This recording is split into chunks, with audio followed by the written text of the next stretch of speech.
What's going on, guys, and welcome back to the channel. So today is a very exciting day. Today we got the rear end from Strange, and let's go ahead and take the box off. So a little disclaimer, I've already taken it off just to look at it, but I think you guys are going to appreciate it for sure. Get that crap out of there. But yeah, look at this thing, guys. Look at that.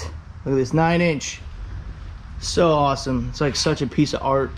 So oil package came with some cool stickers and some hardware torque specs in case we have to tear this thing apart or whatever the case may be.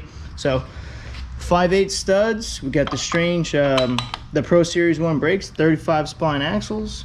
They're not gun drilled, they're not lightened, so just the stock, or I guess the Strange 35 splines. Now we went with the Pro iron case. It's a little bit cheaper than the aluminum case. It is about 10 pounds heavier than the aluminum case.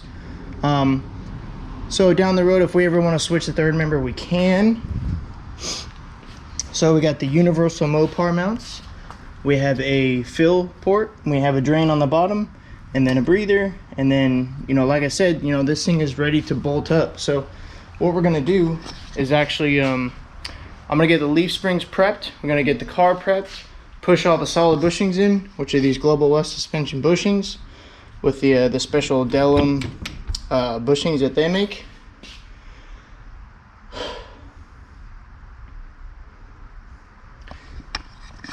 Get the Calvert mono leafs, get them prepped, get them in the car, and I already went ahead and painted the OEM shackles for the front. They actually came out pretty good using this Steal-It stuff. It's actually pretty nice, came out pretty good. So later on today, I'm gonna try to get the first coat of paint on this rear end, and then tomorrow we'll finish it up with the second coat. So I gotta mask everything off. I was kind of contemplating tearing it apart. I kind of don't want to, since it's already together and it's already torqued up. So I'll try my best to mask it up, and then we'll see how it turns out. If it doesn't turn out good, or if I feel like I'm gonna get overspray on everything, then I'll probably just go ahead and tear the axles out, the brakes off, and then mask up the pinion support.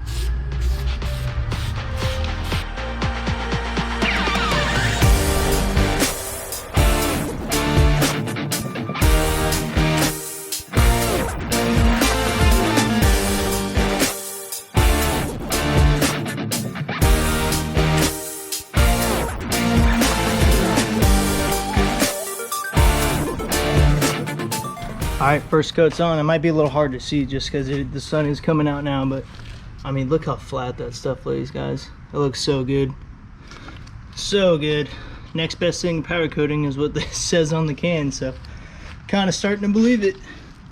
Yeah, it looks really good though. So while we let the rear end dry, I'm gonna go ahead and put the front shackles on the leaf springs and put the Global West suspension bushings on the aft side. So that's where they go, right there. So unfortunately, I actually didn't even get instructions to do this. I actually had to look it up. But they call for having the grease fittings on both the upper and lower shackle mount to have inboard side of the car. So that's what we're gonna do, along with the skinny washer, or yeah, the thin washer, I guess you can call it, inboard side of the car.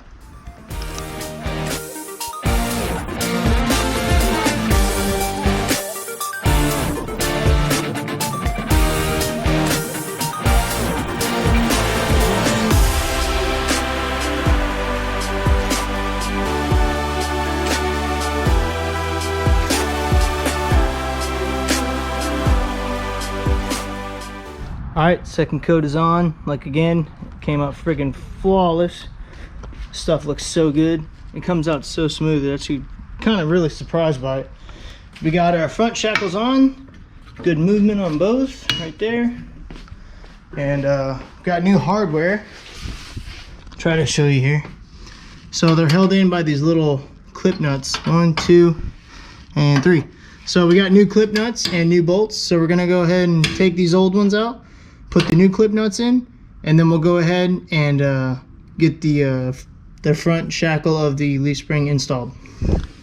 That's gonna do it for today. So tomorrow I'll pick up on installing the leaf springs. The rear end will be dry. I got to touch up where the jack stands are sitting, but after that we can go ahead and throw the rear end in the car, hopefully get the ass end on the ground. We'll work on getting the front subframe attached to the car as well. So hopefully this thing will be a roller by the end of the weekend. We'll see. All right, so it is the next day and we got the bushings all greased up for the leaf springs, the Global West suspension bushings. And I also got the rear end in place, just kind of right there for right now. Got to jack it up, put it underneath some jack stands, and then swing up the leaf springs to get it mounted. And already pushed in the aft bushings, the rear bushings, into the leaf springs, just waiting on the tool to install them in the car. And what I'm talking about is this little hole right here. Kind of hard to see. This hole takes a bushing, and we're waiting on the special tool from Global West to install them. And also, we called Summit Racing about our fuel cell, the Speedmaster, and told them what had happened, and they, you know, ever so graciously sent us a new one. So I'm gonna send the older one back, so they could probably just put a new fuel hat in it or whatever they're gonna do with it. But they sent us a whole brand new one, so that's pretty cool. So, not paying attention to what we had or what I was doing, I now have to take the front of the leaf spring off because it's mounted, and you see those two aluminum washers on either side. And I was wondering, I was like, why do we have two washers? Well, it's because you're only supposed to use one washer, and this bracket for Caltrax is supposed to take up the space of the other one. So now I've taken that off, disassemble it, put the Caltrax bracket on, reassemble it, reinstall it on the car. So the rear end is installed, but we actually found our first problem or issue that we had, and that is with the Caltrax mounting plates. This guy right here, and then obviously on the other side. Now where our shocks locate, factory location is up there, right? And on this side, it's supposed to come from the top down to the forward outboard side of the leaf spring. It's supposed to sit right around here. Now this leaf, I flipped it, so this should be on that side, and then that one should be on this side to put the ear right here. Now if you do that, it literally sticks out to right here. So there's no way you'd ever fit a tire back there because it sticks past the caliper, unless you ran like a 17-inch wheel, but even then the shock's gonna come down and hit it. So we thought we had ordered the inboard aft shocks, so the rearward inboard shocks or shock mounts for the Caltrax. I guess not, because I called Caltrax and they can't even find our order. So I don't know what we're gonna do that. We're probably gonna have to just order a new Caltrax system, which kind of sucks because that's a lot of money, just kind of wasted, I guess. So I gotta fish around and see what I can come up with. But nonetheless, the rear end is in. So 9-inch Caltrax, incorrectly installed, but they're just installed to keep the rear end in there because I wanted to get it installed. I wanted to make some forward progress with this thing, and I feel like that I did today. So Global West suspension with their crappy tools and incorrect Caltrax, and then badass strange rear end. I mean, dude, guys, this thing is just everything. It's beef. I mean, look at the freaking the studs. These things are huge. So that does mean we're gonna have to get different wheels. Looking at Billet Specialties. So anybody watching for Billet Specialties, please message us, contact us. We need some wheels. So I'm excited. I'm happy with it. The Steelite coating came out awesome. Clearances are awesome. Everything just came out it came out way better than expectation. So minor setback with the Caltrax and the shocks, but we'll get that resolved. And what we'll do, actually, I think I have an idea. This is kind of common for second gens. Is frame rail up here to this frame rail on this side, you weld a tube that goes across, and what we can do is actually put some new mounts for shocks right here that goes up to the tube.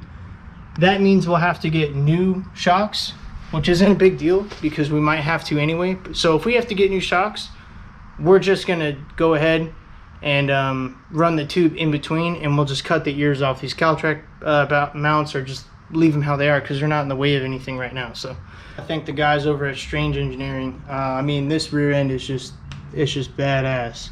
And you know, the Mopar universal mounts, like it fit right up with our car. So the factory width, or the width that they have, I mean, it's just spot on. So I can imagine anything else, you know, it's going to be exactly the same. So lifetime member for Strange Engineering right here. So anything we're going to do, we're going to put a Strange rear end in it, or, you know, suspension components or whatever the case may be. So yeah, definitely going to give those guys a call back for future projects and things like that.